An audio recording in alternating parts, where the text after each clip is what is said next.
வாழ்க்கை என்றால் ஆயிரம் இருக்கும், வாசல் தோறும் வேதனை இருக்கும். வந்த துன்பம் எதுவென்றாலும் வாடி நின்றால் ஓடுவதில்லை, வாடி நின்றால் ஓடுவதில்லை. எதையும் தாங்கும் இதயம் இருந்தால் இறுதி வரைக்கும் அமைதி இருக்கும்.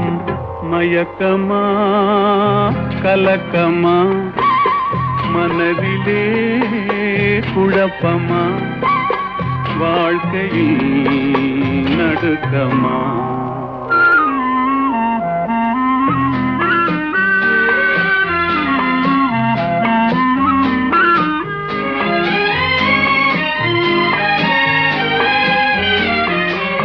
ஏழை மனதை